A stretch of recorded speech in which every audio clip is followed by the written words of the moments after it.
परिचय।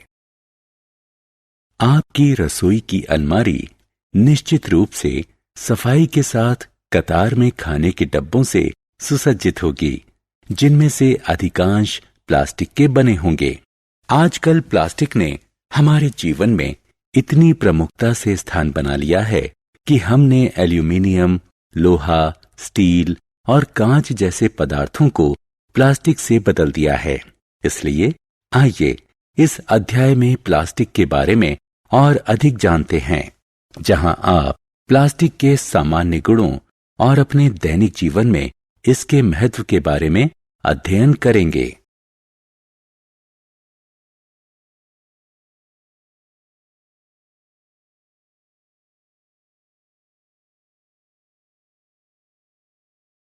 उद्देश्य। इस पाठ के अंत में आप निम्न करने में सक्षम हो जाएंगे: प्लास्टिक को परिभाषित करना, थर्मोप्लास्टिक और थर्मोसेटिंग प्लास्टिक को परिभाषित करना, प्लास्टिक की विशेषताओं और अपने दैनिक जीवन में इसके महत्व का वर्णन करना, हमारे पर्यावरण पर प्लास्टिक के दुष्प्रभावों की चर्चा करना।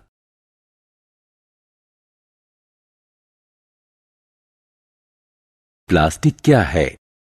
विभिन्न प्रकार के रूपों में ढल जाने, गढ़े जाने और प्रक्रिया किए जाने के गुणों के कारण इस पदार्थ का नाम प्लास्टिक रखा गया। यह रासायनिक रूप से प्राप्त किया जाता है, अधिकांशतः पेट्रोलियम और प्राकृतिक गैस के संश्लेषण द्वारा। संश्लेषित रेशे के समान प्लास्टिक भी एक बहुलक है, जो कई छोटी समान इकाइयों को मिलाकर बनाया जाता है। क्या सभी प्लास्टिक के इकाइयों की समान प्रकार की व्यवस्था होती है? नहीं, कुछ प्लास्टिक में रेखीय यानी लीनियर व्यवस्था होती है, जबकि अन्य त्रियकबद्ध यानी क्रॉस लिंक्ड होते हैं। प्लास्टिक के प्रकार।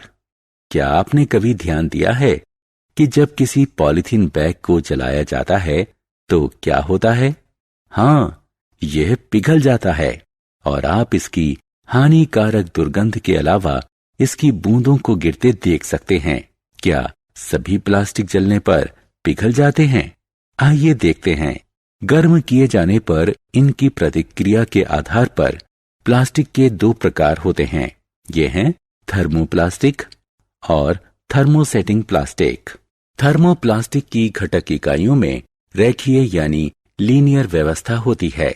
गर्म किए जाने पर ये मोड़ने योग्य और मुलायम हो जाते हैं। अब इनको किसी दूसरे आकार में ढाला जा सकता है और फिर ठंडा किया जा सकता है।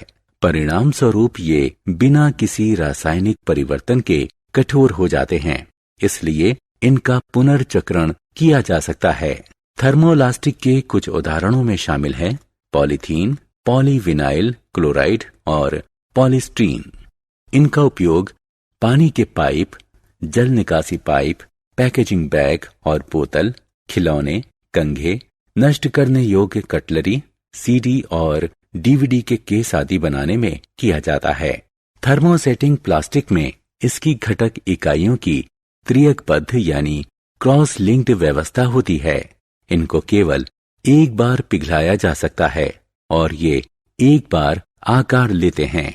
कठोर कर दिए जाने के बाद ये कठोर ही रहते हैं। बाद में गर्म करने पर ये मुलायम नहीं होते और इसीलिए अपना आकार नहीं बदलते। इसलिए इनका पुनर्चक्रण नहीं किया जा सकता। बैकलाइट और मेलामाइन। थर्मोसेटिंग प्लास्टिक के दो उदाहरण हैं। विद्युत के स्विच, बर्तनों के हैंडल बैकलाइट से बने होते हैं, क्योंकि ये ऊष्मा और विद्युत के कुचालक होते हैं, जबकि मेलामाइन का उपयोग जमीन की टाइल और रसोई की वस्तुएं तथा कुछ निश्चित कपड़े बनाने के लिए किया जाता है, क्योंकि ये अग्नि प्रतिरोधक होते हैं। पसंदीदा पदार्थ के रूप में प्लास्टिक। प्लास्टिक का उपयोग इतने व्यापक स्तर पर क्यों होता है? प्लास्टिक के बर्तनों का उपयोग अधिकांशतः अनाज, अचार, नमक और मसालों के संग्रहण के लिए किया जाता है, क्योंकि ये अपेक्षाकृत अनभिक्रियाशील और आर्द्रतारोधी होते हैं। चूंकि प्लास्टिक विद्युत का कुचालक है, इसलिए विद्युत के तारों पर प्लास्टिक का आवरण होता है। क्या आपने कभी ध्यान दिया है कि खाना बनाने के लिए उपयोग किए जाने वाले बर्तनों के हैंडल प्लास्टिक के होते हैं? प्लास्टिक के ऊष्मा का कुचालक होने के कारण हम गर्म बर्तन के हैंडल को आसानी से पकड़ सकते हैं। हमारे दैनिक जीवन में प्लास्टिक, ऐसा एक भी दिन नहीं बीतता जब हमने कोई ऐसी वस्तु देखी या उपयोग ना की हो जो प्लास्टिक की बनी हो। इसे उपयोग में आसान बनाने वाले विभिन्न प्रकार के इसके गुणों के कारण इसने हमारे जीवन में प्रमुख स्थान ले लिया है। यह हवाई जहाज, अंतरिक्ष यान और कारों में अपने हल्के वजन तथा मजबूती के कारण उपयोग किया जाता है।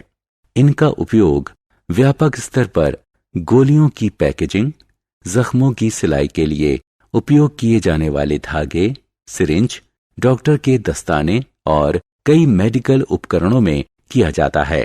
क्या आपने कभी डोसे बनाने के लिए उपयोग किए जाने वाले फ्राइंग पैन पर ध्यान दिया है? आपने इसके ऊपर काले रंग की एक परत देखी होगी। यह टेफ्लॉन है, जो एक प्रकार का विशेष प्लास्टिक है जिस पर तेल और पानी चिपकता नहीं है, अतः इसका उपयोग बर्तनों पर गैर चिपचिपी परत के तौर पर किया जाता है। आपको जानकर हैरानी होगी कि अग्निरोधी प्लास्टिक भी होते हैं। हाँ, अग्निशमन दल के लोगों की वर्दी को अग्निरोधी बनाने के लिए उस पर मेलामाइन प्लास्टिक की परत चढ़ी होती है।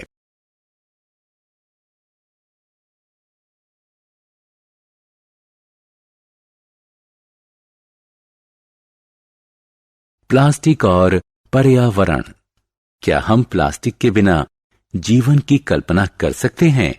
नहीं, निश्चित रूप से हम नहीं कर सकते, क्योंकि हमारे नष्ट हो रहे प्राकृतिक संसाधन के इस समय में यह एक वैकल्पिक स्रोत है। लेकिन हमने इसके लिए क्या कीमत चुकाई है? हम जानते हैं कि संश्लेषित पदार्थ होने के कारण प्लास्टिक जैव अनिम्नीकरणीय है, क्योंकि इसे नष्ट करने वाले आवश्यक किण्वक यानी एंजाइम, विश्लेषण करने वाले यानी नष्ट करने वाले तत्व जैसे विभिन्न जीवाणु और फफूंद में मौजूद नहीं होते। अतः प्लास्टिक के ढेर को एकत्रित कर गड्ढों में जमा किया जाता है, जिससे वे वहां मिट्टी तथा आसपास के जल स्रोतों में जहरीले रसायन उत्सर्जित करते हुए सैकड़ों वर्षों तक रहेंगे। साथ ही प्लास्टिक जमीन की सतह पर एक आवरण का निर्माण कर देती है, जो कि पानी की अभिद्ध होती है, जिस कारण वर्षा जल मिट्टी में सोखा नहीं जाता और इस प्रकार ये भूतल जल संरक्षण को घटाती है। आपने कूड़े के ढेर के निकट प्लास्टिक बैग में से खाना बाहर निकालने के लिए प्रयास कर रही गाय को निश्चित रूप से देखा होगा। वे अंत में प्लास्टिक बैग भी खा जाती हैं। ये उनके श्वसन तंत्र में कंठरोध उत्पन्न कर सकती हैं या आमाशय में एक अस्तर बना सकती हैं।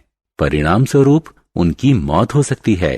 प्लास्टिक को जलाने पर यह वातावरण में जहरीला धुआं छोड़ता है। प्लास्टिक से जल भराव का भी खतरा है। जब ये प्लास्टिक नालियों में भरकर उन्हें बंद कर देती है तो नालियां वर्षा काल में वर्षा के दौरान अत्यधिक भर जाती हैं, जिससे जल भराव की स्थिति बन जाती है।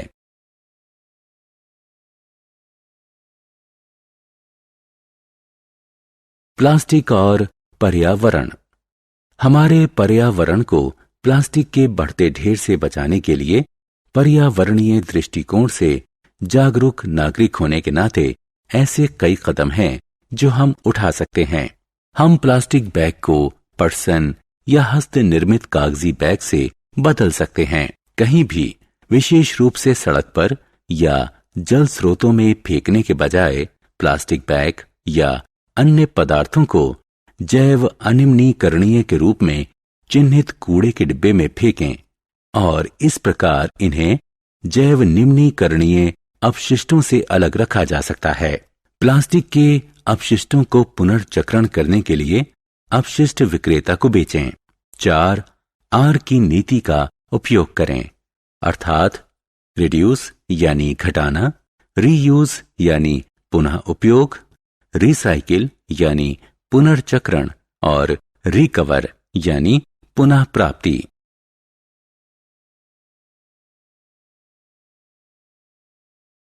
सारांश। आइए हमने जो कुछ सीखा है उसे संक्षेप में दोहराएं। प्लास्टिक बहुलक होते हैं। थर्मोप्लास्टिक और थर्मोसेटिंग प्लास्टिक दो महत्वपूर्ण प्रकार के प्लास्टिक हैं। प्लास्टिक अप्रतिक्रियात्मक, हल्के, मजबूत, टिकाऊ और ऊष्मा तथा विद्युत के कुचालक होते हैं। प्लास्टिक का उपयोग व्यापक स्तर पर स्वास्थ्य देखभाल उद्योग, भवन निर्माण सामग्री और पाइपलाइनों में किया जाता है। जलने पर प्लास्टिक जहरीली गैसों का उत्सर्जन करता है। प्लास्टिक अपने जैव अन्यूनीकरणीय प्रकृति के कारण नष्ट होने में सैकड़ों वर्ष लेता है। 4 आर की नीति का उपयोग करें, अर्थात रिड्यूस यानी घटाना, रीयूज यानी पुनः उपयोग, रिसाइकिल यानी पुनर्चक्रण और रिकवर यानी पुनः प्राप्ति।